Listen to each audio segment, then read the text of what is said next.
Semangat pagi. Pagi, pagi, pagi. Master apa kabar? Master siap kasih. Jujur, kompeten, berdaya.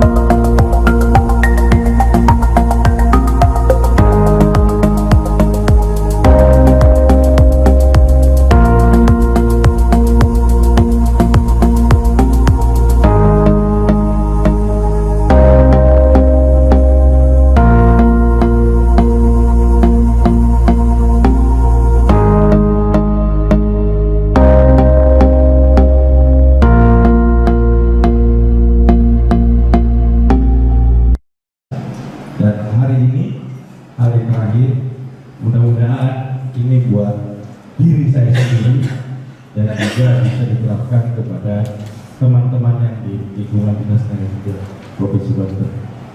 Pertama-tama saya akan sampaikan berkaitan dengan anti korupsi yang disusun oleh Erwin Syafruddin, saya sendiri selaku Sekretaris Dinas Tenaga Kerja.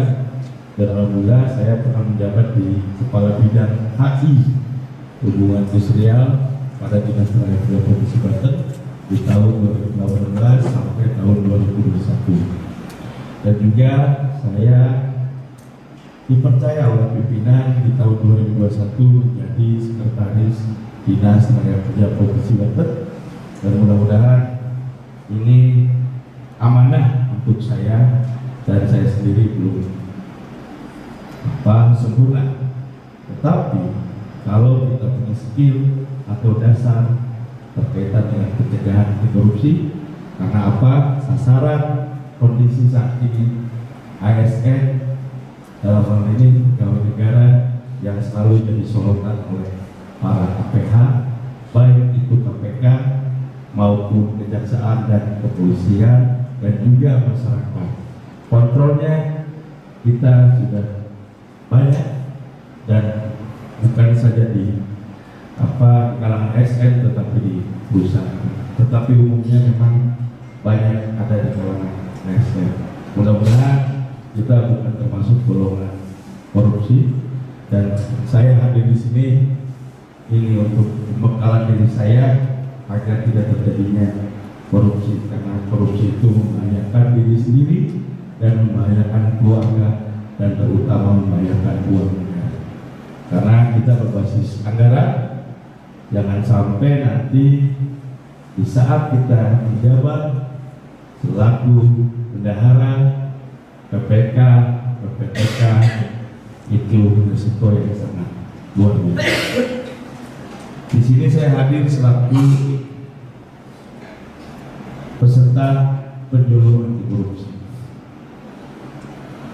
Yang pertama, membangun semangat anti korupsi. Apa semangat anti korupsi itu? Kita tanamkan kepada diri kita sendiri, karena apa? Dari diri kita sendirilah, niat kita sendirilah yang akan bisa menentukan perbuatan mana yang dilarang dan mana yang tidak dilarang. Yang utama lagi integritas. Integritas itu harus diperkuat. Integritas sama halnya dengan iman. Iman kita yang lemah, pasti itu akan terjadi korupsi. Dan yang kedua, kembali bahaya dan dampak korupsi. Bahaya dampak korupsinya luar biasa, bukan hanya kepada kerugian negara, tetapi kepada keluarga, diri kita, dan nama baik daerah Provinsi Banten. Dan mudah-mudahan Provinsi Banten tidak masuk kategori korupsi yang sangat membahayakan. Poin ketiga, pengetahuan terkait dengan anti korupsi. Di sini saya akan menjelaskan sedikit terkaitan dengan pengetahuan anti korupsi. Apa sih korupsi itu?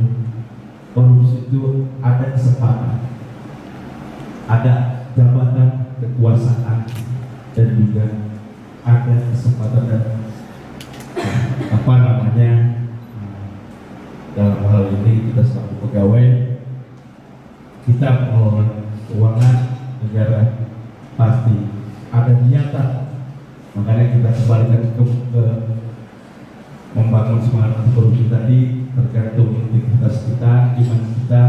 Kalau iman kita sudah kuat dan tidak tergoyahkan atau sampai turun, itu akan membahayakan kepada diri sendiri.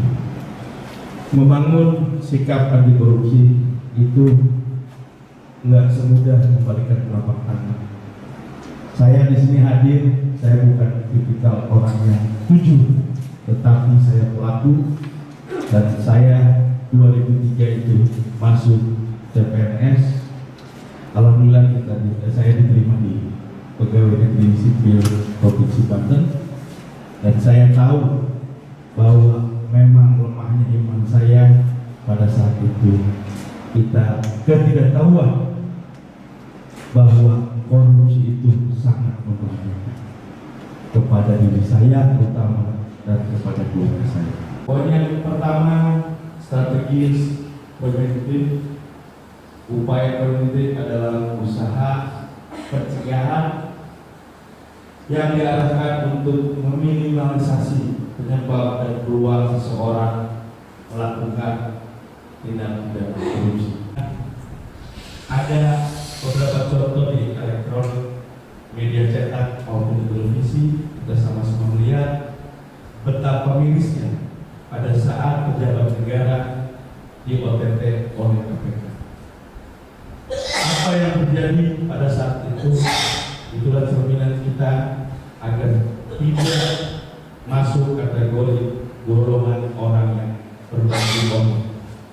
Karena apa? Akan terpukul Pak secara pribadinya dari baik. Jadi jangan sekali-kali kita mengambil kesempatan dan kekuasaan dengan posisi jabatan.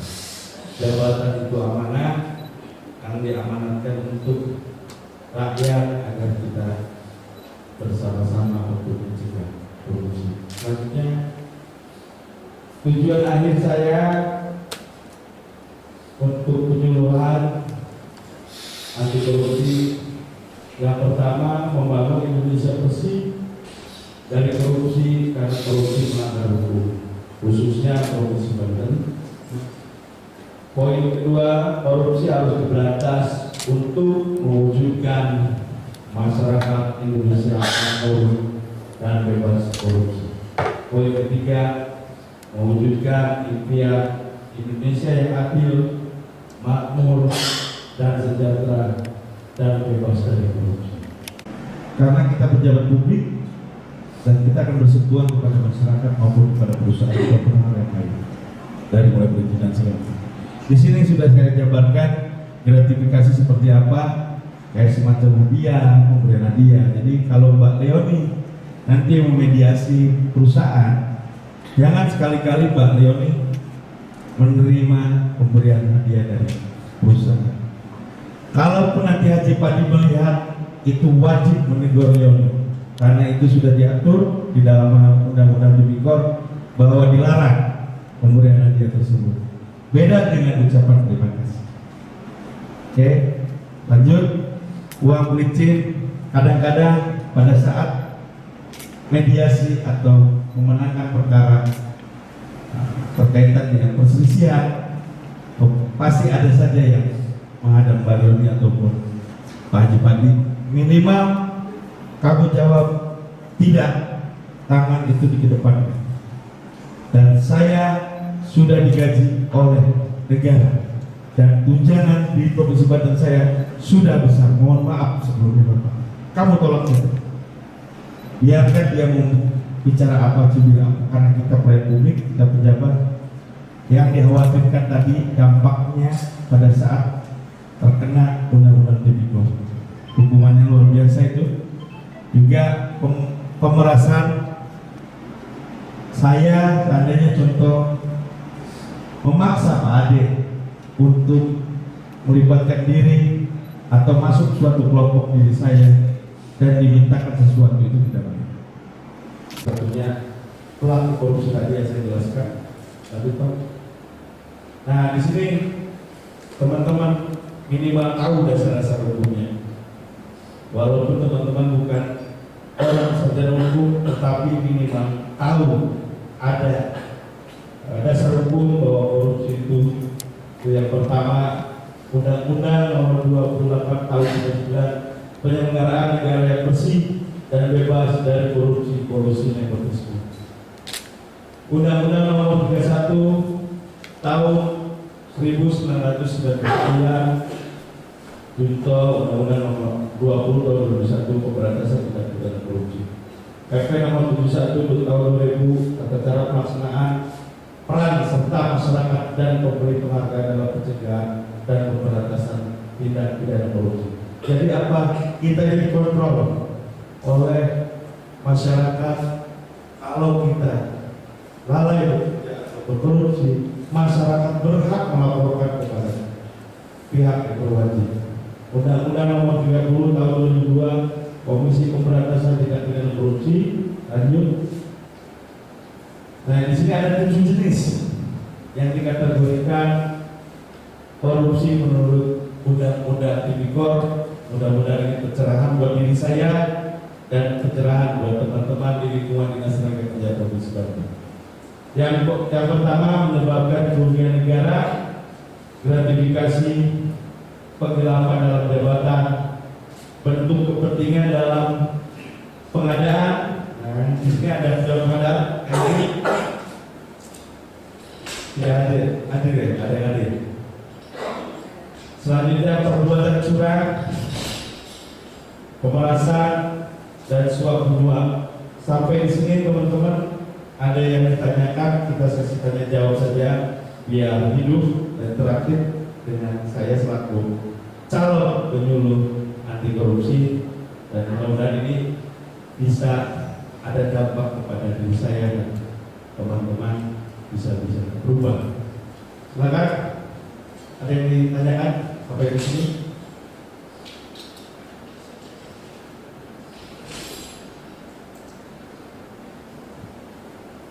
Kalau tidak ada, saya akan lanjutkan. Izin ibu-ibu, bapak-bapak. Lanjut Pak. Perbedaan gratifikasi, uang prinsip, pemerasan dan suap. Apa bedanya? Saya tanya. Ada yang tahu? Uang prinsip dan gratifikasi. Nah ini sering terjadi di lingkungan kita, Ibu. Karena kita pejabat publik dan kita akan bersentuhan kepada masyarakat maupun kepada perusahaan dari mulai nasional. Di sini sudah saya jabarkan gratifikasi seperti apa, kayak semacam hadiah, pemberian hadiah. Jadi kalau Pak Leoni nanti memediasi perusahaan, jangan sekali-kali Pak Leoni menerima pemberian hadiah dari perusahaan. Kalaupun nanti haji padi melihat, itu wajib menegur Leoni, karena itu sudah diatur di dalam Undang-Undang Tipikor bahwa dilarang pemberian hadiah tersebut. Beda dengan ucapan terima kasih. Oke, lanjut. Uang licin kadang-kadang pada saat mediasi atau memenangkan perkara berkaitan dengan perselisihan, pasti ada saja yang menghadap Leoni ataupun pagi-pagi.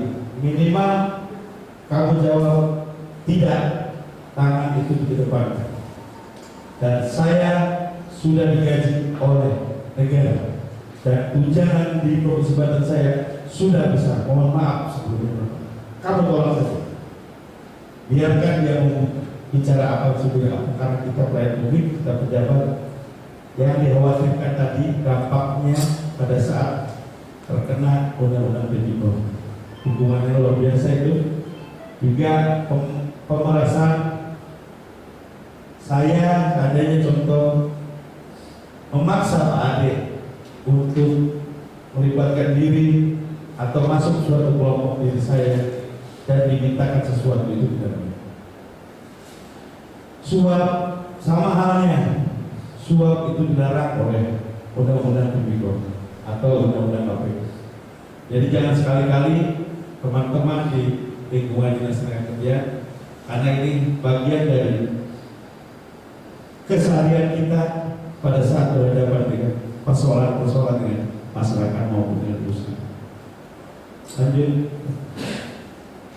Dan strategi dan rencana aksi saya membuat rencana aksi adalah langkah awal yang mutlak dilakukan jika kita ingin turut serta dalam gerakan pemberantasan korupsi. Rencana aksi bisa dimulai dari menentukan masalah korupsi yang ingin diselesaikan, menentukan permasalahan korupsi yang menjadi dasar rencana kita, akhirnya menentukan strategi pemberantasan yang tepat untuk mengatasi permasalahan tersebut, menjabarkan secara detail problem statement dan strateginya ke dalam sebuah rencana aksi. Tadi yuk kita sama-sama membangun anti korupsi dan katakan tidak menerima apapun. Selalu tangan itu diutamakan, menolak pemberian apapun itu dari pihak ketiga maupun orang yang mau mencelakakan diri kita. Lanjut Pak. Integritas dan nilai-nilai anti korupsi.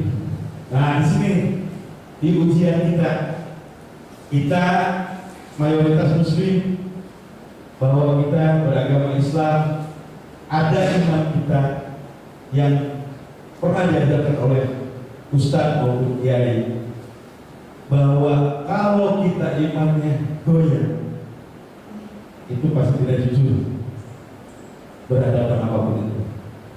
Selanjutnya peduli itu dengan cara ada teman kita yang salah kita ingat.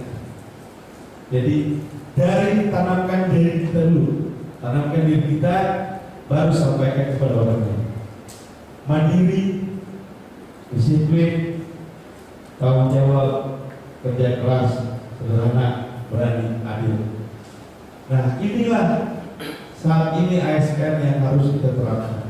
Tapi tidak semudah membalikan telapak tangan.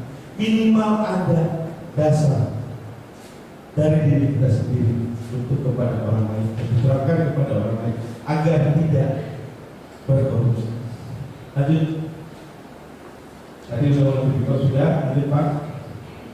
Dan ini undang-undang tipikor. Nah di sini ada kategorinya, sorry.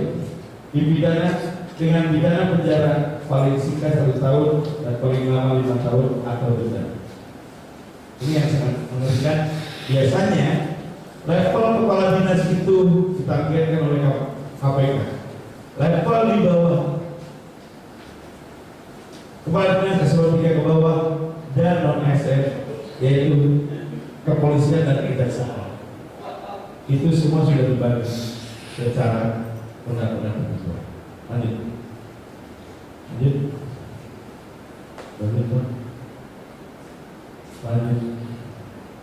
Mungkin itu saja, mudah-mudahan ini bisa berdampak positif kepada diri saya dan bermanfaat kepada diri saya, umumnya bermanfaat kepada teman-teman yang ada di lingkungan dinas tenaga kerja. Sebelum saya akhiri, sekali lagi saya bertanya, apakah ada yang mau bertanyakan pada saat saya paparkan penyuluhan anti korupsi?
Baik, terima kasih. Ini pertanyaan yang luar biasa.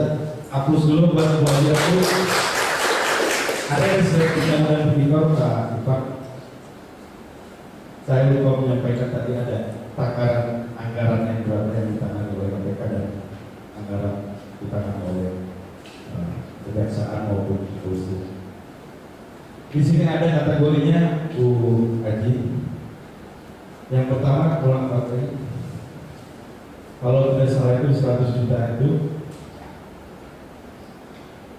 Nah yang di bawah 20 dipidana.